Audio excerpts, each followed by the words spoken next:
Good morning student, स्वागत है आपका सिविल वॉर रूम ऐप में। देखिए हमारे पास चैप्टर नंबर 4 की पूरी थ्योरी हमने कर दी, जहां सॉइल वाटर रिलेशनशिप्स के बारे में हमने देख लिया था।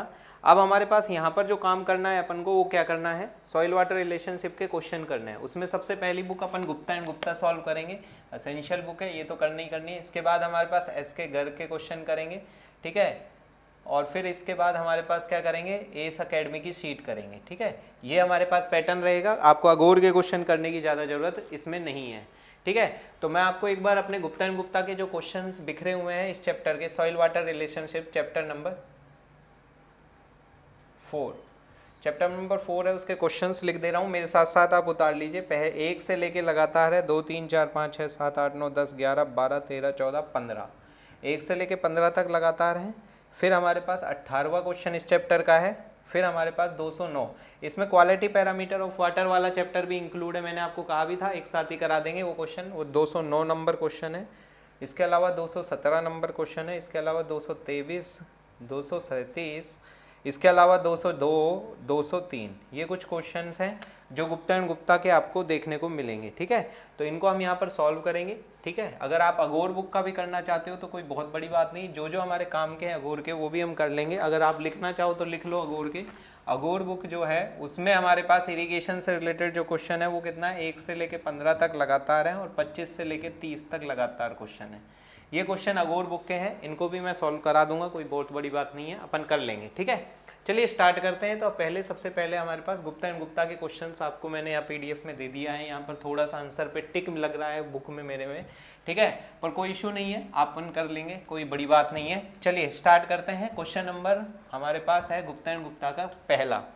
देखिए क्वेश्चन नंबर फर्स्ट में क्या कह रहा है हमारे पास, क्वेश्चन नंबर फर्स्ट में कह रहा है, देखिए ये क्वेश्चन अच्छा क्वेश्चन है। Which one of the following method is applying water many may be use in rolling land. Rolling land कौन सी लैंड होती है, रोलिंग लैंड वह लैंड होती है जिसमें जो हमारे पास स्लोप होता है वो लेस देन 3% होता है। पहली बात तो आपको ये पता होनी चाहिए, 3% से कम ढाल वाली जो ज़मीन होती है उसको बोलते हैं। अब कम ढाल वाली ज़मीन के लिए जो बेस्ट सुटेबल मेथड होते हैं उनमें, नहीं सुटेबल मेथड, बेस्ट सुटेबल की बात नहीं, सुटेबल में तो फ्री फ्लोडिंग भी यूज़ होती है और बॉर्डर फ्लोडिंग भी यूज़ होती है, ठीक है। ये दोनों ही यूज़ की जाती है, फ्री फ्लोडिंग भी बॉर्डर फ्लोडिंग भी, ठीक है। परंतु अगर यही क्वेश्चन आता है तो आप इसमें border flooding, border strip flooding use करेंगे। क्यों? क्योंकि फ्री फ्लोडिंग आजकल यूज़ ही नहीं की जाती, ठीक है। तो अगर सेम क्वेश्चन, वैसे आंसर में ये और ये दोनों ही सही है क्योंकि दोनों ही रोलिंग लैंड में किए जाते हैं, पर वर्तमान में इसको ऑब्सोल्यूट हो चुकी है, इस टेक्निक की जगह पर बॉर्डर फ्लोडिंग ही यूज़ की जाती है सबसे ज़्यादा, ठीक है। तो हमारे पास आंसर आप जब भी लगाओगे तो बॉर्डर स्ट्रिप फ्लोडिंग लगाओगे आंसर, ठीक है। इसके अलावा बॉर्डर स्ट्रिप फ्लोडिंग की आपको पूरी थ्योरी पता है कि बॉर्डर स्ट्रिप फ्लोडिंग जो होती है इसमें क्या किया जाता है, एक साइड में जो फ्री फ्लोडिंग होती थी उसमें जो सब डिच होती थी वो नहीं होती, खेत में कोई डिच नहीं होती, केवल छोटी छोटी लीव्स मेड बना दी जाती है, मेन आती है, और ये हमारे पास कितना 10 से लेके 20 मीटर चौड़ी स्ट्रिप होती है।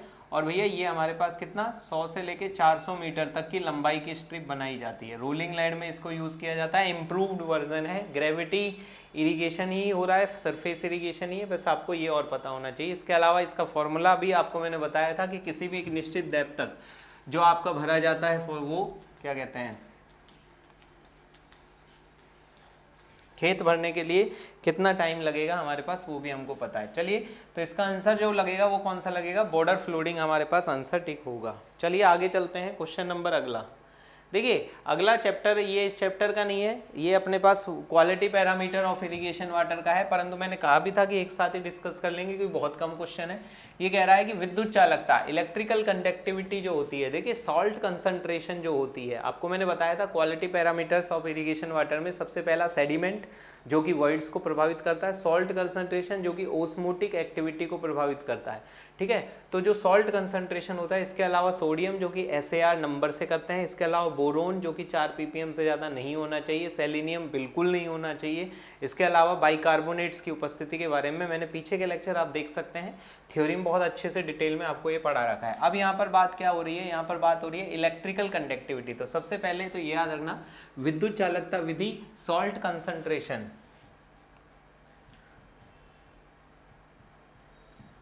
सॉल्ट कंसंट्रेशन ज्ञात करने का इनडायरेक्ट मेथड है, ये अपने पास वाटर सप्लाई में भी काम आता है, इनडायरेक्ट मेथड है। यहाँ पर हम विद्युत चालकता ज्ञात करते हैं किसी भी पानी की या सॉल्यूशन की, और उससे इनडायरेक्टली हम ये ज्ञात कर सकते हैं कि हमारे पास कितनी विद्युत चालकता है। जैसे कि मैंने आपको बता भी रखा है कि 1 मिलीमोह पर सेंटीमीटर अगर हमारे पास विद्युत चालकता है किसी भी पानी की, तो भैया उसमें सॉल्ट कंसंट्रेशन 640 ppm है। ppm बोले तो मिलीग्राम पर लीटर, मिलीग्राम पर लीटर, इतनी हमारे पास कंसंट्रेशन ऑफ सॉल्ट्स है। ठीक है, तो अगर विद्युत चालकता आपको पता लग जाती है तो ये है। अब यहाँ पर हमारे पास जो टेबल है वो भी मैंने आपको बता रखी है। जैसे वापस से अगर मैं आपके सामने टेबल खोलूँ क्वालिटी पैरामीटर ऑफ वाटर की, तो अगर सॉल्ट कंसंट्रेशन हमारे पास विद्युत चालकता अगर हमारे पास किसमें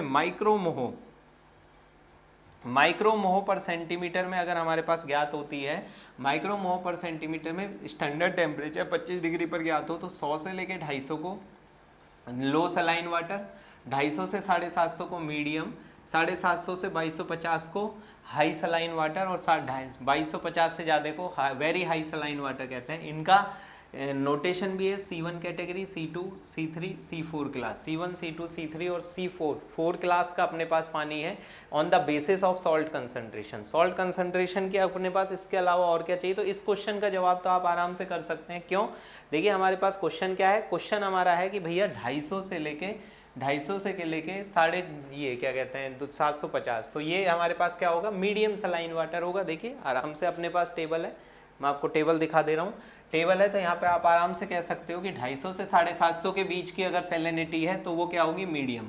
इसके अलावा और भी पूछा जा सकता है क्या, 100 से 250 लो। इसके अलावा कोई ज़रूरी नहीं है कि ऑप्शन में ये दे, क्लास 2 पानी भी दे सकता है, तो C2 है ना, पानी भी दे सकता है। इसके अलावा सॉल्ट कंसंट्रेशन से रिलेटेड हमने आपको बेसिक फार्मूला बताया था कि भैया किसी की भी सॉल्ट कंसंट्रेशन होती है वो 3 चीज़ों में नाप सकते हो आप। किसमें, एक तो ppm मिलीग्राम पर लीटर, एक ईपीएम में नाप सकते हो। ईपीएम क्या चीज़ है, ईपीएम बेसिकली कुछ भी नहीं है, जो भी हमारे पास सांद्रता होती है पीपीएम में, मिलीग्राम पर लीटर में, उसमें उस आयन का तुल्यांकी भार का भाग दे दीजिए आप। तुल्यांकी भार आपको पता है इक्विवेलेंट वेट, अणुभार बटे में उसकी जो भी वैलेंसी होती है, संयोजकता होती है, वो सब यहाँ पर आता है।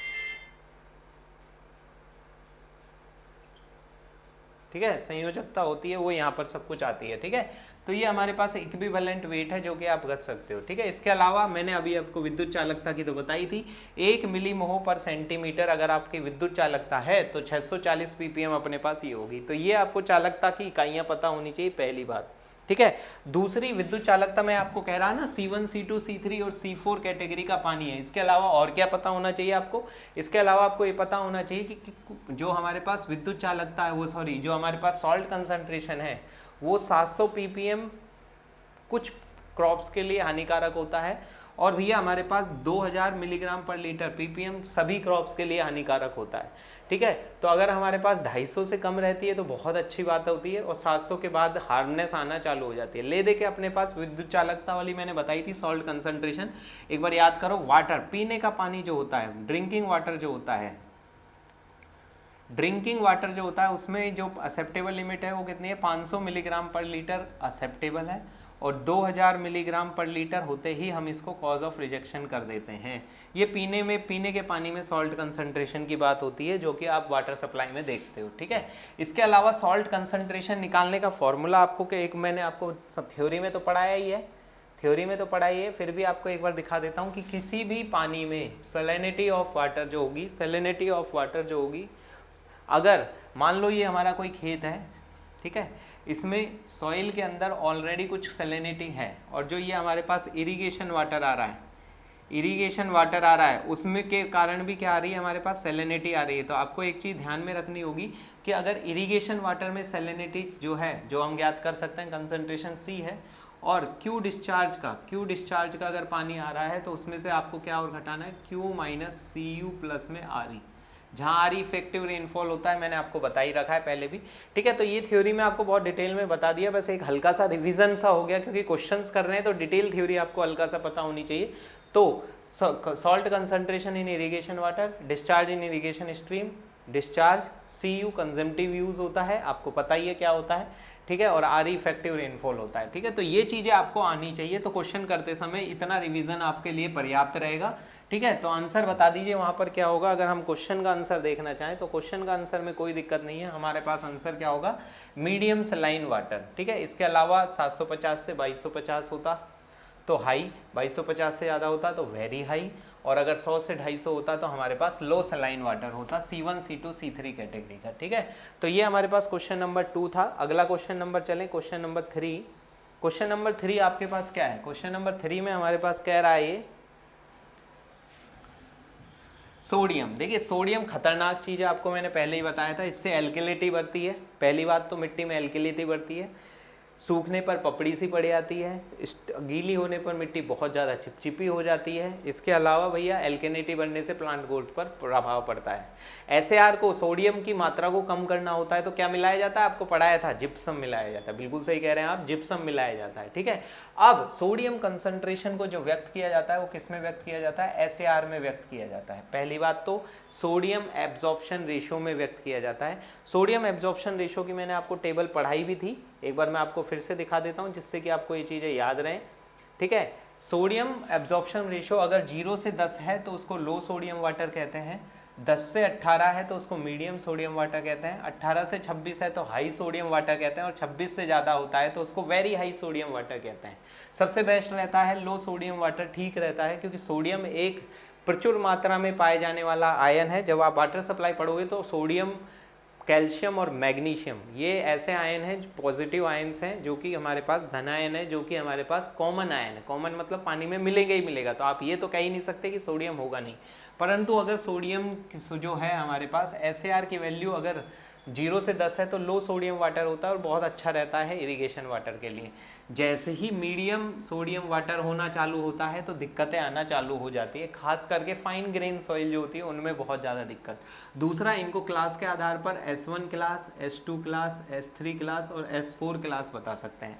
0 से 10, 10 से 18, 18 से 26 और 26 से ज़्यादा। ठीक है, ये तो मेन बात है। दूसरा, हमारे पास SAR जो निकाला जाता है वो कैसे निकाला जाता है, सोडियम आयन की कंसंट्रेशन, मैंने आपको पहले ही बताया था, सोडियम आयन की कंसंट्रेशन बटे में जो धनायन पॉजिटिव और है, कैल्शियम प्लस में मैग्नीशियम कैटायन जो है हमारे पास, उनका ये किया जाता है। बस यहाँ पर ये याद रखना है कि जो ये सोडियम हो, चाहे मैग्नीशियम हो, चाहे कैल्शियम हो, इनकी जो कंसंट्रेशन व्यक्त की गई है वो किस में व्यक्त की गई है, EPM में व्यक्त की गई है। अब EPM क्या होता है, EPM कुछ नहीं होता, PPM में जो भी आपके कंसंट्रेशन दी हो उसमें इक्विवेलेंट वेट का आप भाग दे दीजिए, देन आपका काम हो जाएगा। ठीक है, इक्विवेलेंट वेट का भाग दे दीजिए, देन आपका काम हो जाएगा। ठीक है, तो ये हमारे पास SAR से रिलेटेड लगभग पूरी जानकारी। अब हमारा क्वेश्चन देख लेते हैं कि जो हमारा क्वेश्चन है वो क्या कह रहा है। ये कह रहा है कि सोडियम एब्जॉर्प्शन रेशो का फॉर्मूला क्या होता है, तो आपको दिख रहा होगा जिसमें भी बटे में 2, √2 के अंदर है ना, तो आपने पास ऑप्शन देख लीजिए कौन सा है। A ऑप्शन तो गलत है, B तो C ऑप्शन एकमात्र ऐसा ऑप्शन दिख रहा है यहाँ पर जिसमें जो हमने थ्योरी में पढ़ा है वही फॉर्मूला लिखा हुआ है, तो आंसर यहाँ पर कौन सा होगा, C। कोई बहुत बड़ी बात नहीं थी, परंतु जो बैकग्राउंड थ्योरी मैं आपको बता रहा हूँ हाथ के हाथ, उसको आप थोड़ा सा और अच्छे से रिवाइज टाइप में ले लीजिए तो आपको ये चीज़ें समझ में अच्छी आएंगी। ठीक है, और कुछ भी नहीं है ऐसा जो इसमें आपको पढ़ाने का है। ठीक है, आगे चले क्वेश्चन नंबर अगला। देखिए वापस से SAR पर एक क्वेश्चन आया, मैंने कहा ना SAR नंबर इंपॉर्टेंट है और वो टेबल ही है, बस एक फॉर्मूला है, और फॉर्मूले में जो कंसंट्रेशन है वो कैसे निकालनी होती है वो पता होना चाहिए। ठीक है, क्वेश्चन नंबर 4 में क्या कह रहा है, the value of sodium absorption ratio. Sodium absorption ratio वही हाई सोडियम, देखिए हमको पता है टेबल में S1, S2, S3 और S4 क्लास का सोडियम का पानी। ठीक है, दूसरा हमारे पास ये है, इसको बोलते हैं low sodium water, medium sodium water, high और वेरी हाई। तो भैया हमारे पास पूछ क्या रहा है, ये पूछ रहा है हाई सोडियम वाटर, तो हाई सोडियम वाटर में तो 18 से 26 का आंकड़ा होगा। ठीक है, और 26 से ज़्यादा 34 तक अगर है तो हमारे पास वो क्या होगा, वेरी हाई सोडियम वाटर होगा। ठीक है, लो सोडियम वाटर होगा तो ये होगा। ठीक है, तो इसमें कोई बड़ी बात नहीं है, डायरेक्ट ही क्वेश्चन है, आपको बहुत अच्छे से पता है। मेरे ख्याल से इनको आप करने की जरूरत, मतलब आपको कोई दिक्कत आएगी नहीं, डायरेक्ट ही थ्योरी बेस्ड क्वेश्चन है, बस कराना है क्योंकि बुक में क्वेश्चन है। ठीक है, क्वेश्चन नंबर अगला, एक बार रुको, क्वेश्चन नंबर 5 जो है वो क्या कह रहा है वो देखो। क्वेश्चन नंबर 5 कह रहा है rice optimum core watering. Core watering जो होती है, कोर वाटरिंग क्या होती है, फसल में बीज बोने के बाद पहली बार जो पानी दिया जाता है उसको बोलते हैं कोर वाटरिंग, डेप्थ के रूप में व्यक्त होती है। दूसरा कोर पीरियड, इस दौरान पहला पानी देने, बोने से लेके फसल में पहली बार पानी देने के बीच का जो टाइम अंतराल होता है, पीरियड होता है, वही हमारे पास क्या कहलाता है, कोर पीरियड बोलते हैं। ठीक है, तो हमने कहा था कुछ इंपॉर्टेंट है जो आपको याद होनी चाहिए। तो ये राइस के लिए पूछा है, तो राइस के लिए आपको मैंने टेबल बनवाई भी थी। राइस के लिए जो होता है वो होता है कितना, 190 mm होता है, जो सबसे ज़्यादा पानी इसको मिलना चाहिए, 190 mm या 19 सेंटीमीटर होता है। इसके अलावा 135 जो होता है ये किसके लिए होता है, वीट के लिए होता है, वीट के लिए होता है। ठीक है, और 165 जो होता है ये किसके लिए होता है, शुगर कैन के लिए होता है। तो 165 mm या 16.5 mm जो होता है ये हमारे पास किसके लिए होता है, शुगर कैन के लिए होता है। ठीक है, तो ये हमारे पास कोर पीरियड से रिलेटेड हमारी जानकारी है जो आपको आनी चाहिए।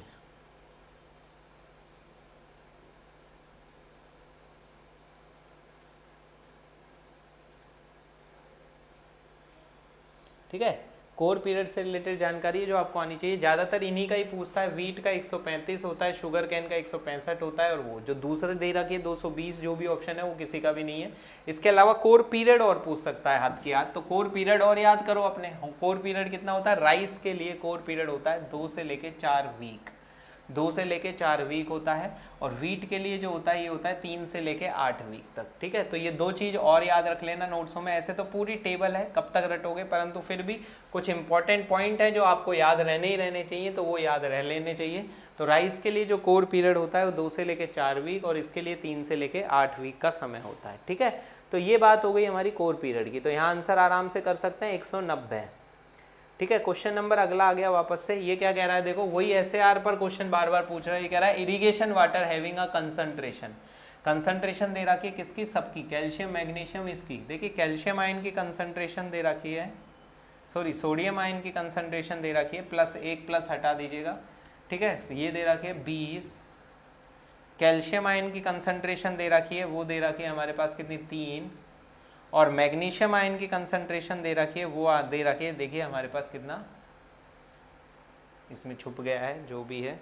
एक बार मैं बुक ही ले लेता हूँ, बुक से पता लग जाएगा क्या।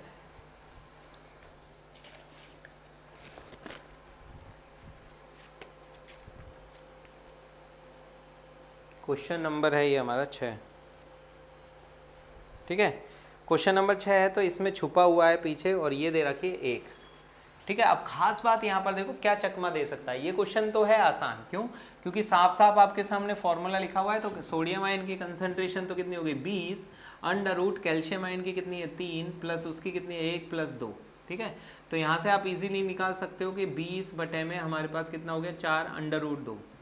ठीक है, √2 1.14 करोगे तो भी अगर मैं मान लूँ मोटा मोटा तो 20 से तो कम आएगा। ठीक है, अब आपको पता है कि 0 से लेके हमारे पास कितना 10 होता है, 0 से लेके, अब देखिए यहाँ पर आप डायरेक्ट ही अंदाजा लगा सकते हो, 1.414। अब यहाँ से अंदाजा कैसे लगाओगे, अगर 2 होता है यहाँ तो ये 10 होता, तो लो सोडियम वाटर आता। ठीक है, परंतु ये 1 से तो 2 से कम है, इसका मतलब पक्का है कि 10 से कुछ ज़्यादा वैल्यू आएगी। 10 से कुछ ज़्यादा वैल्यू आएगी तो भैया आंसर क्या होगा, मीडियम सोडियम वाटर ही आंसर होगा।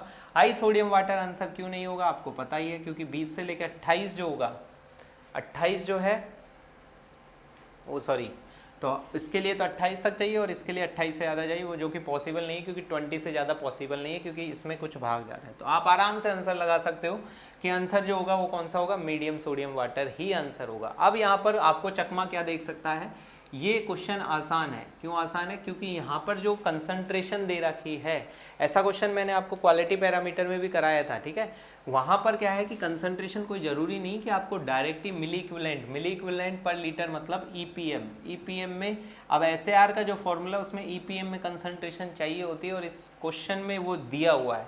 जब दिया हुआ है तो आपको आसानी तो हो गई है इसमें, परंतु पेपर में कोई ज़रूरी नहीं, कंसंट्रेशन चेंज करवा सकता है। ठीक है, तो अगर आपके पीपीएम में सांद्रता दी हो तो पहले उनमें तुल्यांकी भार का भाग देना है। जैसे कि सोडियम का तुल्यांकी भार आपको पता है 23, कैल्शियम का अणुभार होता है 40, वो परमाणु भार होता है 40, और उसमें 2 संयोजकता का भार देते हैं तो ये हो जाता है 20, और मैग्नीशियम जो है इसका होता है 24। ठीक है, तो इसका डिवाइड और करना पड़ेगा, देन आपको कैलकुलेशन करके आंसर निकालना पड़ेगा, फिर हमारी टेबल से मैच करना पड़ेगा। ठीक है, तो ये चीज़ आपको करनी पड़ेगी और ऐसा हो सकता है आपके साथ, तो हो सकता है तो आप उसके लिए प्रिपेयर भी रहिए। ठीक है, तो इस तरीके की चीज़ें अगर होती है तो आपको समझ में आनी चाहिए। ठीक है, तो आंसर यहाँ पर हमारा हो गया मीडियम सोडियम वाटर। मेरे ख्याल से ये क्वेश्चन आपको क्लियर हो गया होगा, इससे ज़्यादा पढ़ाने की इसमें कोई ज़रूरत नहीं है। ठीक है, चलिए आगे चलते हैं क्वेश्चंस में। क्वेश्चन नंबर 6 के बाद हमारा क्वेश्चन नंबर है 7। क्वेश्चन नंबर 7 में क्या कह रहा है, ये देखो, ये कह रहा है relation between duty and delta. देखो आपको ड्यूटी भी पता है, डेल्टा भी पता है। क्वेश्चन नंबर 7, ठीक है, तो ड्यूटी और डेल्टा आपको बहुत अच्छे से पता है। और मैंने कहा था कि आपको याद क्या करना है, आपका फ्रेंड बीडी पी रहा है कहाँ पर बैठ के, डेल्टा पर बैठ के, और वो 8.64।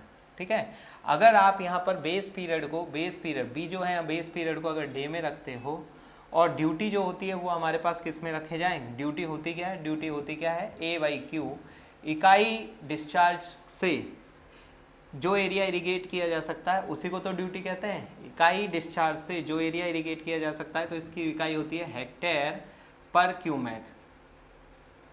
ठीक है, हेक्टेयर पर क्यूमेक। तो भैया ड्यूटी हेक्टेयर पर क्यूमेक में रखी जाए तो डेल्टा जो है वो मीटर में आएगा। अगर यहाँ 8.64 है, अगर डेल्टा सेंटीमीटर में आता तो यहाँ होता 864, 864। तो ये पॉइंटों का फर्क है, तो आप आराम से याद कर लो। तो आराम से अपने पास ऑप्शन क्या होगा, आपका दोस्त BD पी रहा है, BD पी रहा है किस पर बैठ के, डेल्टा पर बैठ के। ठीक है, तो ड्यूटी और डेल्टा आपको पता है। डेल्टा क्या चीज़ होती है, जैसे किसी फसल में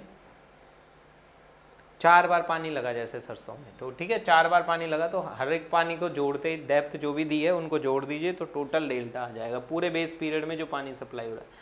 तो आंसर आराम से लगा सकते हो। ठीक है, ये मैंने आपको जो बताया था आउटलेट डिस्चार्ज फैक्टर, ये मैंने बताया था। ड्यूटी कहाँ पर सबसे कम होती है, कहाँ सबसे ज़्यादा होती है, कैनाल इरिगेशन सिस्टम में। कैनाल इरिगेशन सिस्टम में कहाँ सबसे ज़्यादा होती है और कहाँ सबसे कम होती है, ये आपको मैंने बताया हुआ है। इसको आउटलेट डिस्चार्ज फैक्टर भी बोलते हैं या ड्यूटी एट आउटलेट भी बोलते हैं। देखिए हमारे पास मान लीजिए कोई नदी है, इसका पानी रोका, डाइवर्जन हेडवर्क बनाया और इससे हमारे पास क्या किया, मेन कैनाल निकाली। तो यहाँ से तो हमने क्या निकाली है, मेन कैनाल, फिर इससे क्या निकाली है, ब्रांच कैनाल, ब्रांच कैनाल, फिर मेजर डिस्ट्रीब्यूटरी, फिर माइनर डिस्ट्रीब्यूटरी, फिर मोरी आ जाती है जिसको आउटलेट बोलते हैं। यहाँ पर जेई के हाथ में होता है, ये आउटलेट होता है। और उसके बाद इरिगेशन फील्ड आ जाते हैं, वाटर कोर्स बोलते हैं जिनको। ठीक है, तो अब आपके पास ये सब चीज़ आपको ऑलरेडी पता है, ऐसा नहीं है कि आपको नहीं पता, परंतु यहाँ पर जो पानी छोड़ा जाता है उसमें लॉसेस बहुत ज़्यादा हो रहे हैं। तो जितना ज़्यादा लॉसेस होता है उतना ही ड्यूटी कम होती जाती है। तो यहाँ पर ड्यूटी मिनिमम होती है, यहाँ मिनिमम ड्यूटी होती है मेन कैनाल के हेड पर। ठीक है, और जैसे जैसे अपस्ट्रीम साइड में आप आगे जाओगे तो ड्यूटी बढ़ती आ रही है और सबसे ज़्यादा ड्यूटी आउटलेट पर होती है। क्या होते हैं आउटलेट, नेक्स्ट चैप्टर्स में आप देखेंगे। ठीक है, आउटलेट्स पर बढ़ के जाती है कि क्या होता है, सेमी मॉड्यूल, मॉड्यूलर है ना, ठीक है, मॉड्यूलर वगैरह वगैरह। तो आउटलेट पर जो ड्यूटी होती है वो मैक्सिमम होती है और इस मैक्सिमम ड्यूटी को ही क्या बोला जाता है, कैनाल आउटलेट फैक्टर बोला जाता है।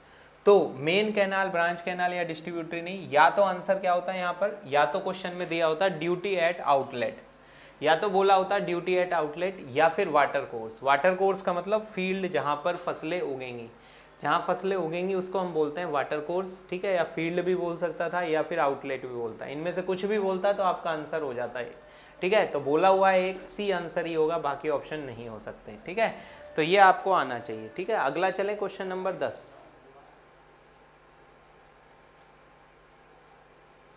क्वेश्चन नंबर 10, क्वेश्चन नंबर 10 क्या कह रहा है, सुनो।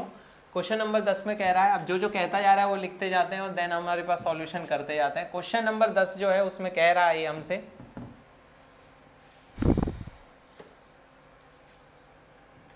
क्वेश्चन नंबर 10, क्वेश्चन नंबर 10 में कह रहा है core depth for a rice. Core depth हमको पता भी है, राइस की दे रखी है, कितनी दे रखी है, कोर डेप्थ दे रखी है हमारे को 190 mm। फिर कह रहा है कोर पीरियड, कोर पीरियड जो है वो दे रखा है, कोर पीरियड जो दे रखा है वो हमारे पास कितना दे रखा है, 14 डेज। ठीक है, तो आउटलेट फैक्टर, देखिए आउटलेट फैक्टर कुछ अलग से नहीं, ड्यूटी तो है, बस कैनाल आउटलेट पर जो ड्यूटी है उसको कहते हैं। अब आपको पता है ड्यूटी और डेल्टा में संबंध, आपका दोस्त बीडी पी रहा है, आप तो नहीं पीते। ठीक है, डेल्टा 8.64, ठीक है, ये हमारे पास होता है। तो यहाँ पर 8.64 जो होगा ये बी होगा, और यहाँ बी क्या होगा 14, और ड्यूटी जो है वो कितनी दे रखी है हमारे पास, वो दे रखी है, ड्यूटी नहीं दी हुई है तो यही तो निकालना है, और बेस पीरियड और दे रखा है कितना, ये मीटर में रख दें। क्यों रखूँ मीटर में, क्योंकि मैंने ये 14 रखा है और 8.64 यूज़ किया है, तो 0.190 रखा है, ठीक है, ये आप ध्यान रखेंगे। आप कहोगे सर ये तो कोर डेप्थ बोली हुई है, आप यहाँ पर जो होती थी ये तो डेल्टा होता था, तो कोर डेप्थ भी तो एक प्रकार का फर्स्ट वाटरिंग डेप्थ होती है। इसी प्रकार से हमारे पास जो कोर पीरियड होता है, कोर पीरियड जो है मैंने आपको बताया था ना 2 से 4 वीक का होता है राइस के लिए, 2 से 4 वीक का होता है, तो 2 वीक का मतलब 14 दिन का इन्होंने दिया हुआ है, तो ये कोर पीरियड है। अब यहाँ पर जो खास बात क्या है, तो यहाँ पर जो ड्यूटी है वही आउटलेट फैक्टर होगा, तो ड्यूटी आप आराम से निकाल सकते हो 8.64 गुणा में 14 बटे में 0.190, ठीक है। तो आप इसको कैलकुलेट कर लीजिए, आप जिस तरीके से भी करना चाहें। 8.64 इंटू में 14 डिवाइडेड बाई 0.19, ठीक है। तो यहाँ पर ये आंसर आपका हो गया 636.63, ठीक है। और ये आएगा क्या, हेक्टेयर पर क्यूमेक,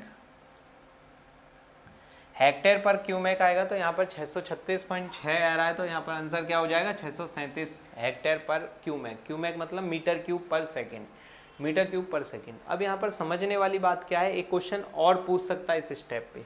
सबसे पहले तो आउटलेट फैक्टर ड्यूटी ही होती है, दूसरा ड्यूटी की यूनिट्स आपको आनी चाहिए। फॉर्मूला यूज़ करते समय डेल्टा मीटर में रखना होता है, बी चाहे वो बेस पीरियड हो कोर पीरियड हो। हाँ, अगर यहाँ बेस पीरियड रखोगे तो टोटल डेल्टा आएगा, अगर यहाँ कोर पीरियड रखोगे तो यहाँ कोर वाटरिंग डेप्थ आएगी, और उसके करस्पॉन्डिंग ड्यूटी निकल जाती है। अब ड्यूटी होती क्या है, एक स्टेप और आगे, इससे ज़्यादा और क्या पूछ सकता है ये।